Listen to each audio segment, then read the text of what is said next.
Welcome to my channel छुपी कहानियाँ, जहाँ हर कहानी कुछ कहती है दिल से। और अगर आपको हमारे वीडियोस पसंद आएँ तो वीडियो को लाइक करना ना भूलें और चैनल को सब्सक्राइब करना ना भूलें। तो चलिए हम आज की कहानी स्टार्ट करते हैं। कमरा हल्की रोशनी में सजा था।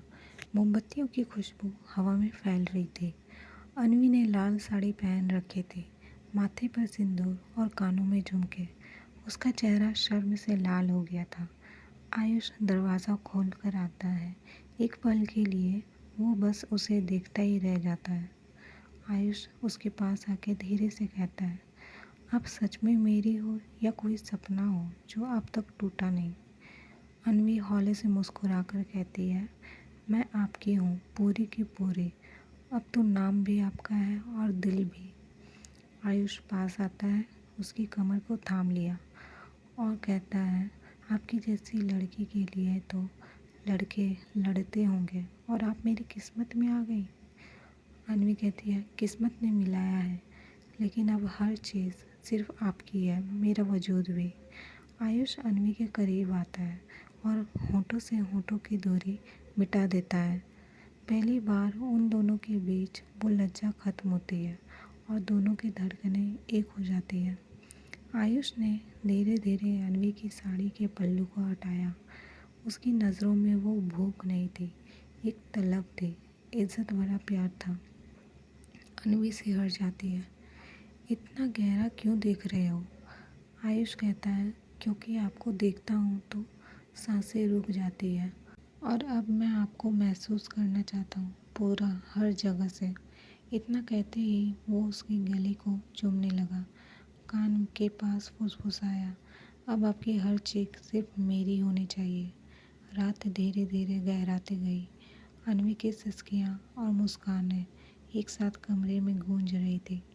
वो सिर्फ एक पति नहीं था, उसका इश्क था।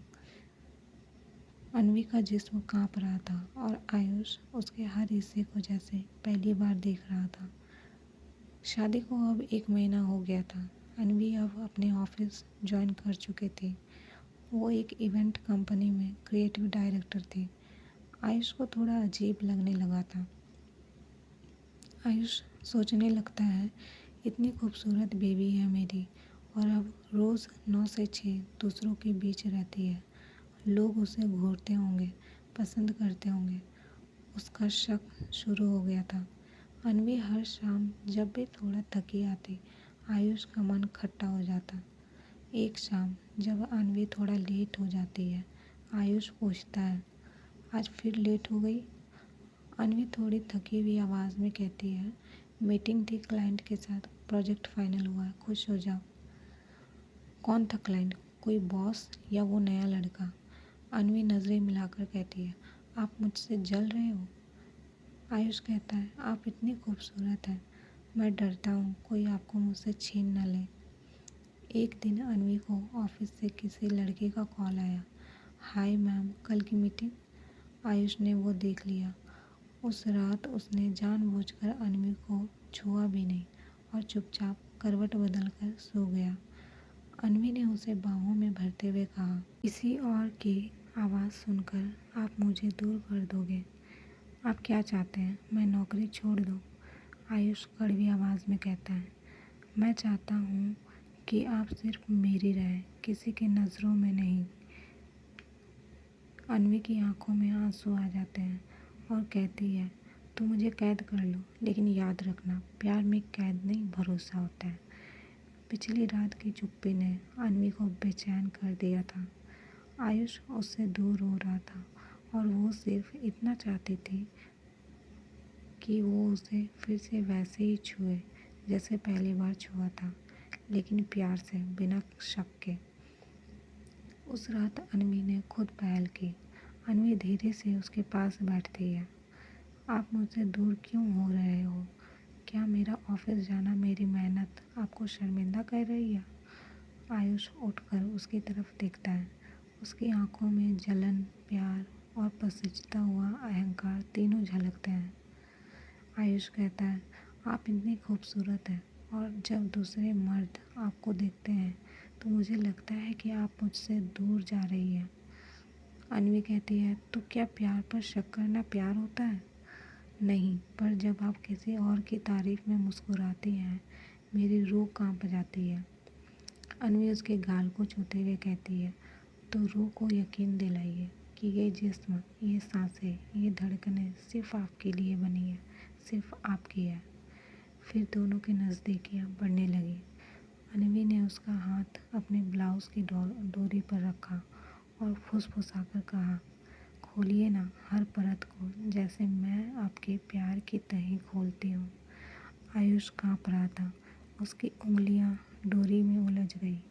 उसने धीरे धीरे साड़ी को कंधे से सरकाया और सामने आया वो दूधिया बदन जो सिर्फ उसी के लिए था। आयुष कानों में फुसफुसाकर कहता है, आपको यूं बेपर्दा देखना मुझे पागल बना देता है। अन्वी सांसें थामते हुए कहती है, तो फिर आज जो मन हो वो करिए, पूरी रात रुकिए मत। और उसने अन्वी को गोद में उठा लिया और बेड पर रख कर चूमने लगा, माथे से, आँखों से, गालों से। फिर गर्दन पर उसने हल्के से दांत गड़ा दिए। अन्वी की सिसकियाँ कमरे में गूंज रही थी। आयुष, आप ऐसे छूते हैं जैसे रूह में उतर रहे हैं। आयुष ने धीरे धीरे ब्रा की हुक खोली और जैसे ही अन्वी का सीना खुला, आयुष ने अपनी होठों से वहाँ अपना हक जताया।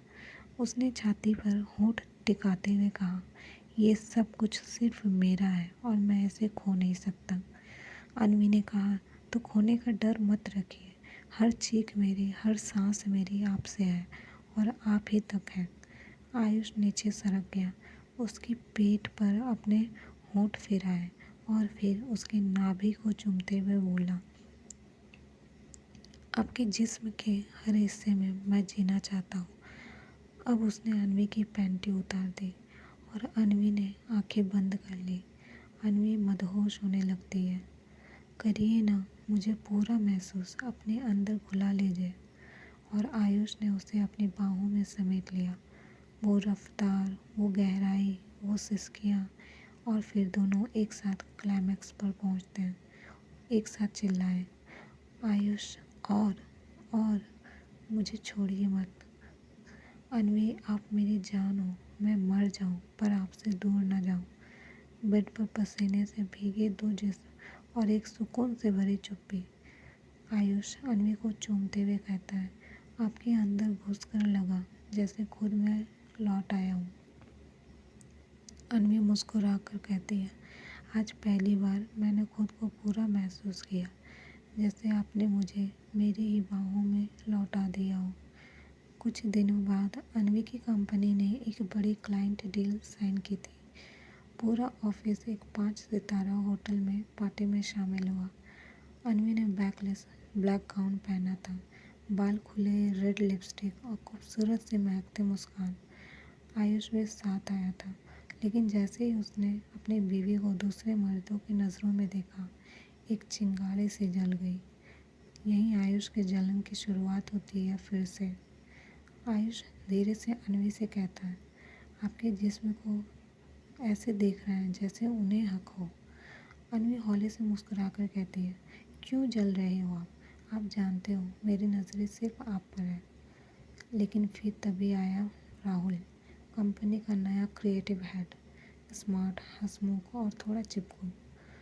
राहुल अन्वी से कहता है, अन्वी, डांस करें। अन्वी ने संकोच में आयुष की तरफ देखा, लेकिन आयुष ने खुद कहा, जाइए ना, एंजॉय कीजिए। कि अंदर की आग को उसने छुपा लिया। राहुल ने अन्वी की कमर थामी, उसके बालों को पीछे किया, उसकी आंखों में झांककर कहा, तुम आज कमाल लग रही हो।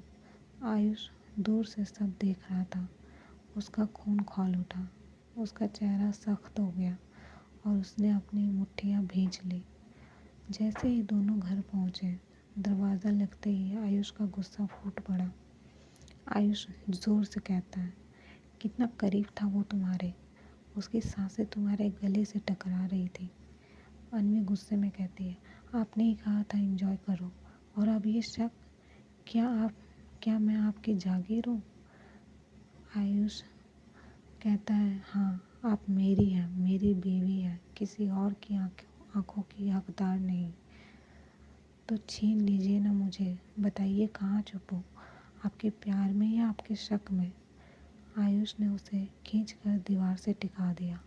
आप सिर्फ मेरी हैं, किसी और को देखने का हक नहीं। वो गुस्से और जलन में बेकाबू हो गया। उसने उसकी ड्रेस की चेन खोली और ज़ोर से उसके होंठ चूम लिए। अन्वी सिसकते हुए कहती है, इतने गुस्से में ये प्यार है या सज़ा? आयुष तेज़ सांसें लेते हुए कहता है, ये इश्क है जिसमें आप हर रात मुझ में पिघलती है, और आज मैं आपको जलाकर राख कर दूंगा अपनी आग में। उसने बेड पर धकेला, गाउन उतार दिया और फिर अपनी शर्ट भी फाड़ दी। उसका जिस्म गर्म था, हाथ कांप रहे थे। अन्वी ने कहा, आपका ये पागलपन मुझे आपकी बाहों में बांध देता है। आयुष कहता है, और आज आप मेरी जंग होगी, आपका हर कोना मेरा जंजीर बनेगा। उसने अन्वी की टांगें खोली और पूरे जुनून के साथ उसके अंदर प्रवेश किया। आयुष, आप आज कुछ और ही हैं, चिल्लाइए ताकि हर आवाज़ कहे कि आप सिर्फ मेरी हैं। तेज़, गहरा, पागलपन से भरा आयुष का जुनून, वो सिर्फ एक बात कह रहा था, आप मेरी हैं, मेरी मेरी। क्लाइमैक्स के बाद दोनों पसीने से भीगे हुए बिस्तर पर निठाल पड़े थे। अन्वी कहती है, आज आपने मुझे रुला भी दिया और प्यार से भर भी दिया। आपको खोने का डर ही मुझे इतना पागल बना देता है, आयुष कहता है। फिर एक दिन अन्वी के फ़ोन पर राहुल का नोटिफिकेशन आया, क्या हम एक बार मिल सकते हैं? आयुष ने वो मैसेज देख लिया। उसकी नसें तन गई, चेहरा सख्त हो गया। आयुष मोबाइल अन्वी की तरफ फेंकते हुए कहता है, अब ये क्या है, रात के 11 बजे कोई लड़का आपसे पर्सनली मिलने की बात कह रहा है, ये क्या रिश्ता है आप दोनों के भी? अन्वी फ़ोन उठाते हुए गुस्से में कहती है, ये एक ऑफिस कॉल है और कोई रिश्ता नहीं, लेकिन आपने हमेशा मुझ में वही देखा जो शक के काबिल है, प्यार के लायक नहीं। आयुष कहता है, आपके चेहरे की हंसी किसी और के लिए नहीं होनी चाहिए थी, और आपका भरोसा सिर्फ मेरे लिए होना चाहिए था। आयुष चिल्लाता है, मैंने आपको अपना सब कुछ समझा, और तुम्हें फ़र्क नहीं पड़ता कि कोई लड़का रात में क्यों मैसेज कर रहा है? अन्वी तेज़ आवाज़ में कहती है, क्यों फ़र्क पड़े, जब आपको मुझसे प्यार से ज़्यादा मालिकाना हक चाहिए तो? मैं मालिक नहीं, पति हूँ, लेकिन हाँ, मेरी बीवी अगर किसी और के मैसेज का इंतज़ार करे तो क्या चुप रहूँ? अन्वी कहती है, मैं इंतज़ार नहीं कर रही थी, और हाँ, अब मैं जवाब भी नहीं दूँगी, क्योंकि आप सुनते नहीं, सिर्फ शक करते हो। आयुष धीरे से ठंडी आवाज़ में कहता है, तो अब मैं क्या समझूँ कि आप मुझसे दूर जा रही हो? अन्वी की आंखों में आंसू होते हैं। नहीं आयुष, आप मुझे खुद से धकेल रहे हो, रोज़ अपने शक के जहर से। आयुष उसके पास आता है, उसके हाथ पकड़ के कहता है, मैं बस डरता हूँ किसी और की नज़रों में आपका अक्स न बन जाए। अन्वी कहती है, तो हर औरत की तरह मुझे भी बंद कर दो, पर याद रखना, प्यार बंद कमरों में नहीं, खुले भरोसे में सांस लेता है। अगले दिन घर में खामोशी होती है। अन्वी ने अलमारी से एक बैग निकाला, चुपचाप कपड़े रखे। आयुष हैरानी से पूछता है, ये क्या कर रही हो? अन्वी आंखों में आंसू रोकते हुए कहती है, कुछ दिन माँ के पास जा रही हूँ, खुद को भी समझना है और आपके प्यार को भी। आयुष धीरे से कहता है, मत जाओ, जब तक आप मुझ में इज्जत देखना नहीं सीखते, मेरा प्यार आपके लिए बोझ ही रहेगा। अन्वी कहती है, और वो चली जाती है और दरवाज़ा बंद होता है। अन्वी अब जा चुकी है। आयुष पहली बार सच में अकेला महसूस करता है। वो आईने में खुद से पूछता है, क्या मैं सच में उसे खो दूँगा? क्या होगा आयुष अन्वी के प्यार का अंजाम? क्या अन्वी लौटेगी आयुष के पास? जानने के लिए हमारे चैनल को सब्सक्राइब करिए।